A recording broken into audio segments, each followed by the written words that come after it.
Welcome to this, our first webinar on AI. This is going to be the beginning of a series where we're focusing on different topics in AI.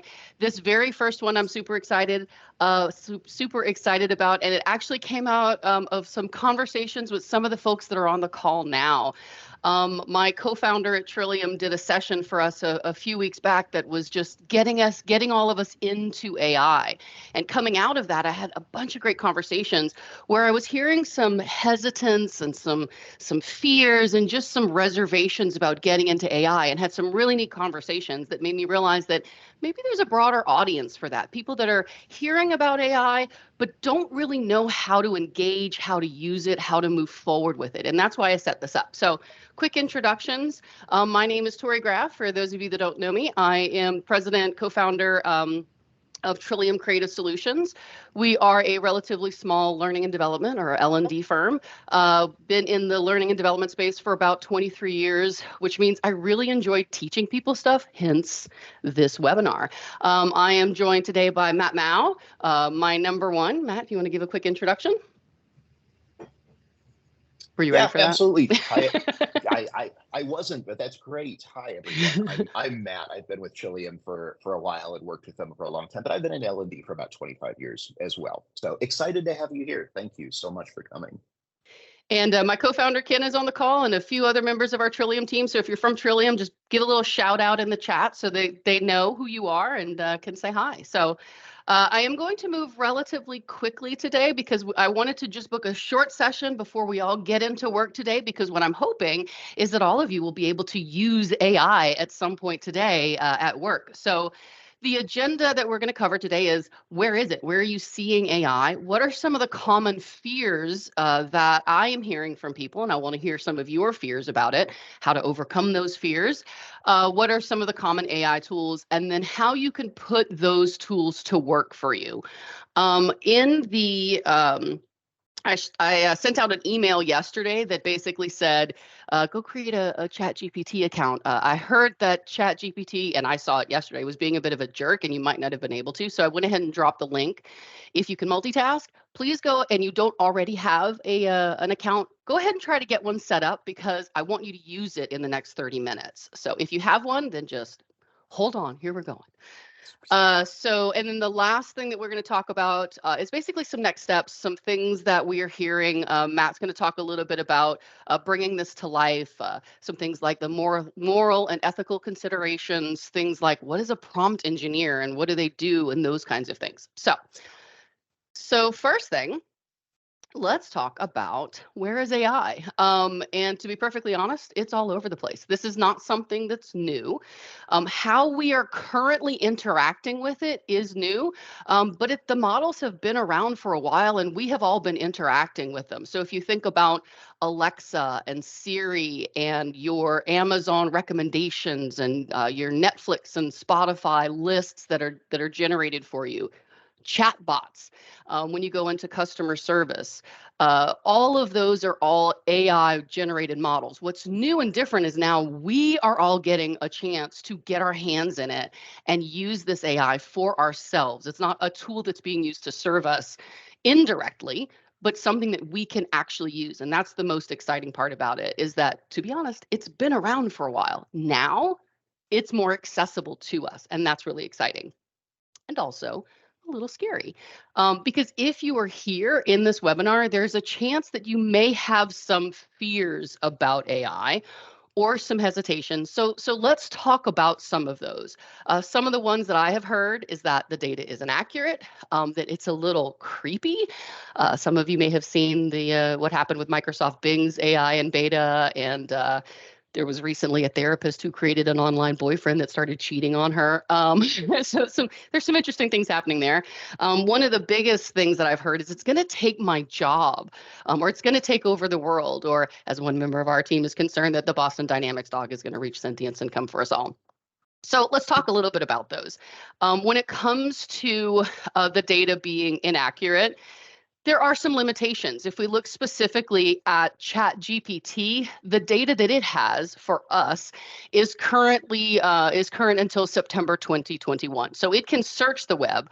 and return some results on like a URL. But in terms of the data that it is crawling through, it is data that is current to September of 2021, which means some new things aren't there. Now, there are some companies that are using ChatGPT that have a broader data set than that. But for those of us who are interacting with the ChatGPT beta, like you will be doing in a few minutes, it's a couple of years old in some of that data, but it does have a huge amount of data there. Hey, In Tori, terms, yeah, can I pause for absolutely, just a yeah. second, Tori, and interrupt? I just got somebody that said they can't see the deck. Is everyone seeing the deck? Can you just give me a thumbs up and see that Tori is actually presenting something?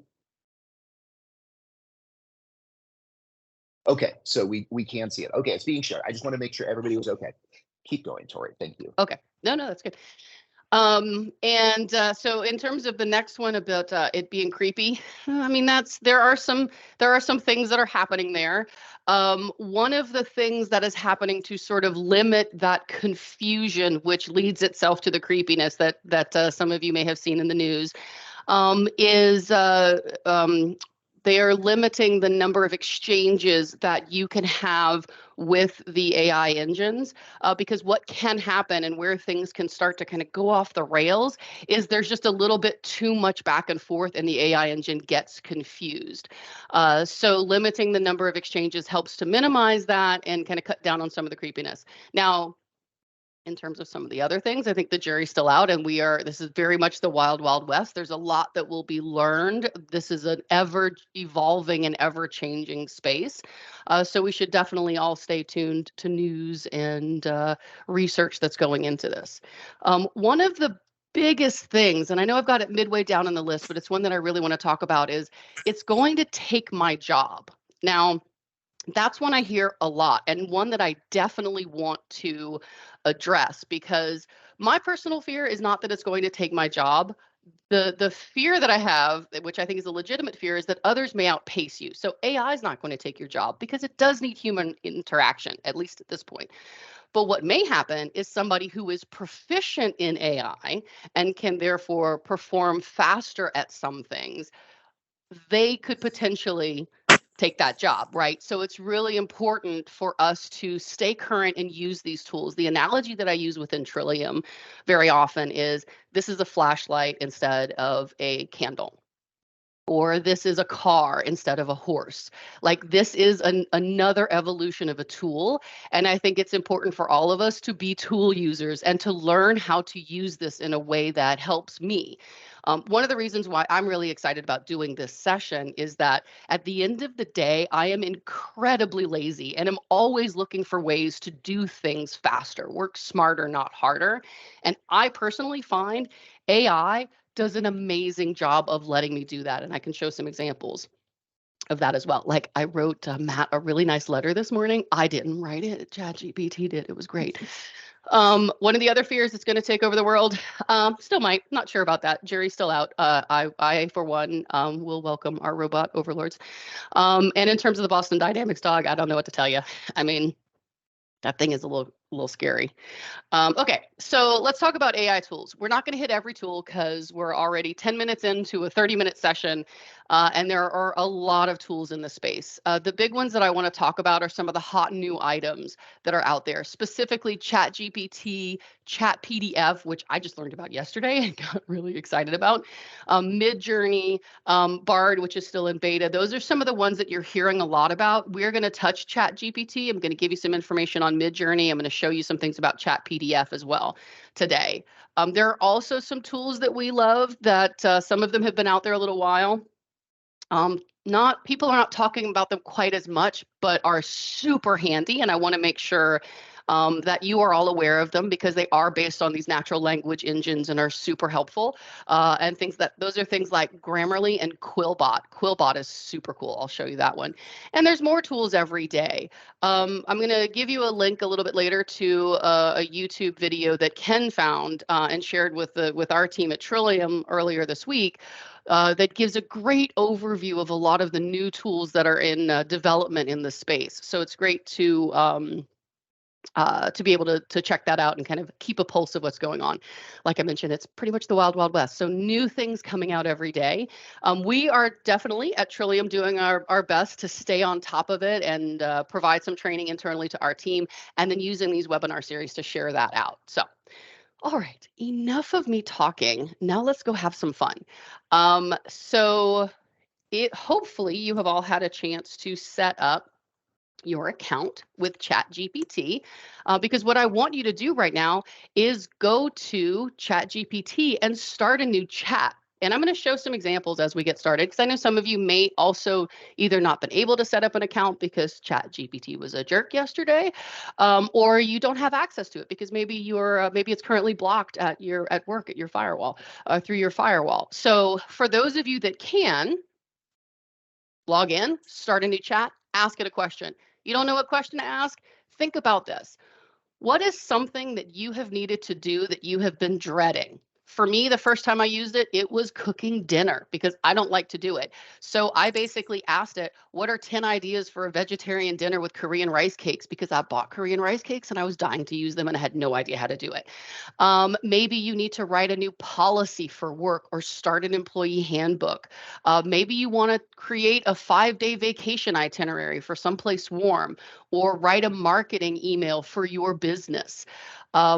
Ask it that question and just use the natural language that you would. Hey, what are 10 ideas for a vegetarian dinner with rice cakes? And it will give you a response. And then you can ask it clarifying questions.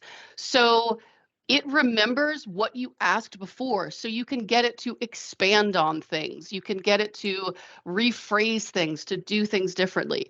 And then in the case of like writing an email or a letter, you can use other tools like Grammarly or Quillbot to make it even better. So my question for you is, I've got some ideas of things that I want to ask it, but if you've got something, drop it in the chat and I will demo it, especially for those of you that may not be able to access ChatGPT right now. I would love for you to ask me a question, and we'll do it right here, right now, and cross our fingers that because this is a live session, that the demo will actually work. So anybody got a good question?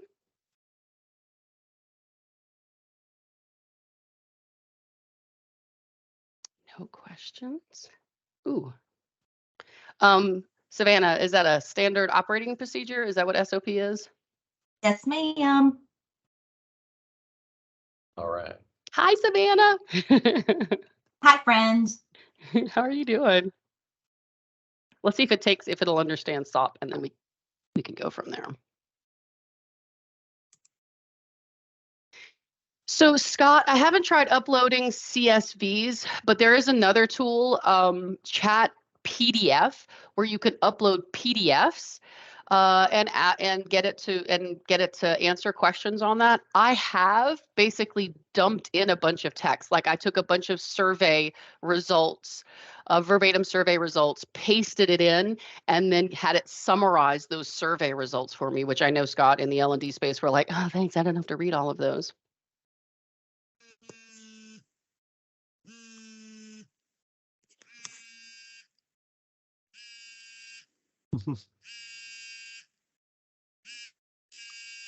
How's this looking, Savannah?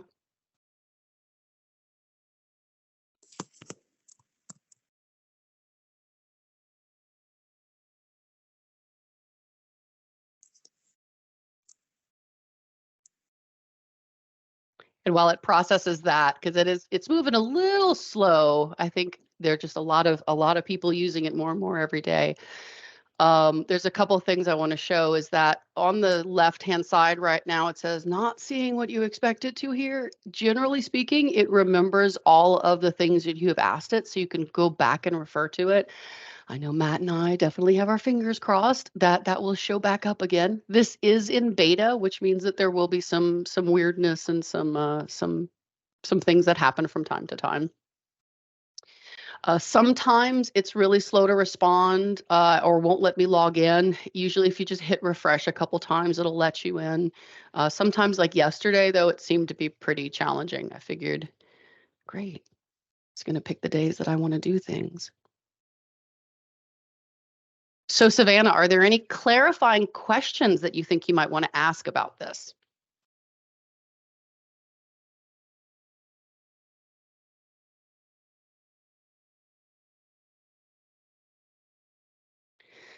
So, Matt or Ken, if there's a question in the chat that I think one of you might be better able to answer than I am. Let me actually get to that at the very end, because I'm going to talk about some moral, ethical type uses for AI. And so, Bretta, I love the question. I think that it is absolutely valid and one everybody should be asking. Let me address it at the end with everything that I'm going to follow up with.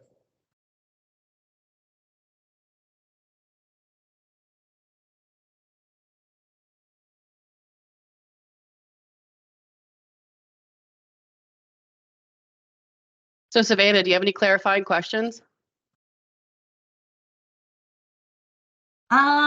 Maybe like, is there a best program to start an SOP? Like, should I just start a Word doc? Should I be in InDesign?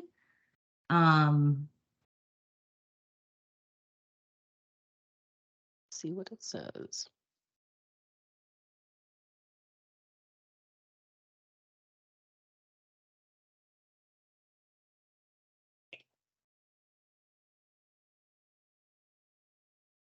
Oh, Kelly, I love that example.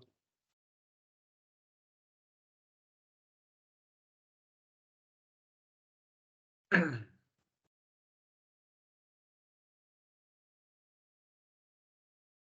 you go.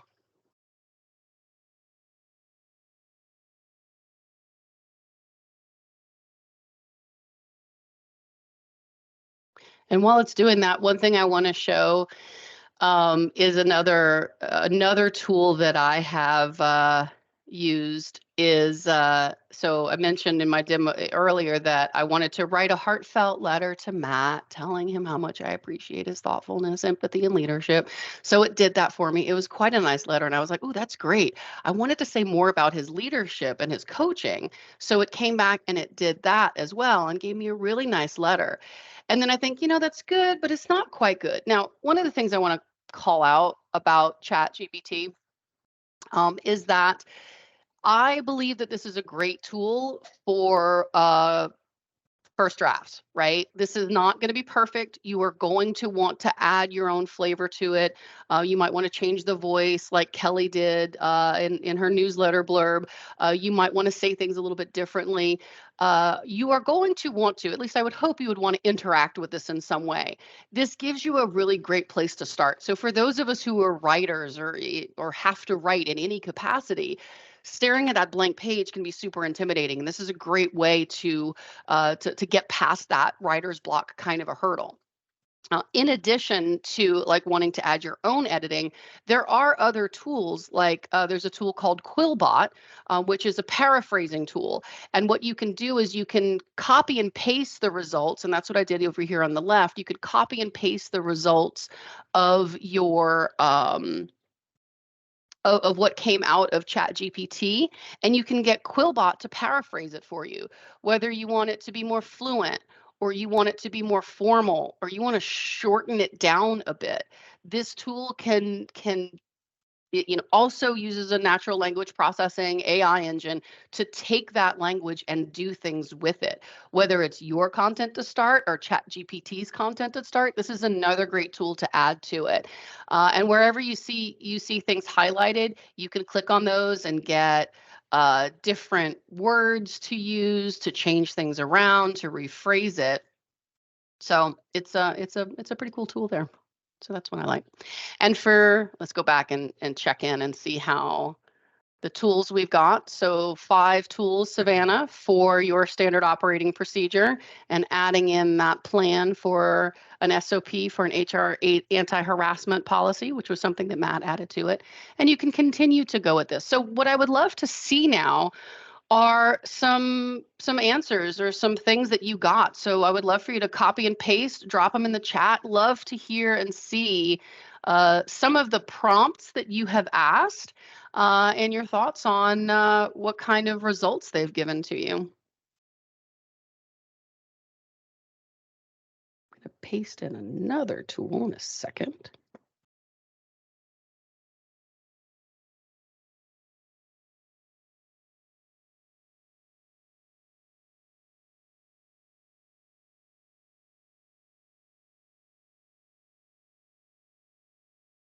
So I loved the learning objective example that Matt has. I was sitting across the table from him when he just whipped out a bunch of learning objectives, and I was like, "How the heck did you do that?" Because we were like literally talking to the client, and then he just bam, like it was amazing. And I love so Shoop is the one that provided the suggestion of dropping in the survey verbatim results uh into ChatGPT and getting it to summarize. Shoop, that totally rocked my world.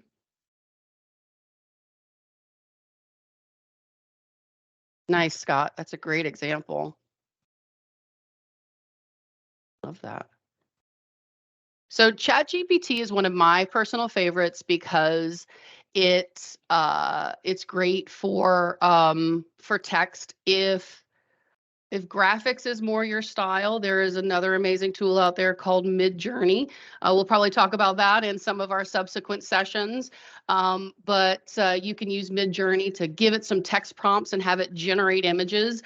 We can all see what's inside Tori's heads with cats and rainbows and crows and things like that. These are all text generated prompts that give images. There's so many amazing tools out there. The ones that I'm most excited about right now are ChatGPT, ChatPDF, Quillbot, and Midjourney. Chat PDF is one where you can take a PDF because there are some limits with Chat GPT in terms of how much you can tell it to process. With Chat PDF, you could upload a PDF and ask it questions. For example, this is a transcript of a session that I missed yesterday in a summit at Microsoft, and so I got it to give me a summary of the PDF, which is the transcript of the meeting. So some really cool tools out there. I'm looking at time and realizing I need to wrap my part up. So we got got you to share some of your results in the chat. I'm going to hand it over to Matt now to talk a little bit about where to go from here. So Matt, all you. Hey, thanks. And I've been posting a few things in the chat that just talk about what this idea of prompt engineering is, because it's the same idea as any black box that we have to say, if you ask very simplistic questions, you'll get very simplistic answers. And so the more detail that you can provide in your prompt, the better answers you're going to get. And so after this session, I'll actually send out kind of a cheat sheet of some of the prompts that we've used, but you can tell it, I want you to act as a social marketing manager, a social media marketing manager. Give me a plan for a LinkedIn marketing campaign around such and such. So if you tell it very specifically what type of role you want it to play, it will take on that level of voice. You can also say, ask me questions if you don't have enough information, and it will continue asking you questions until it can provide a great marketing brief or product description or whatever it is.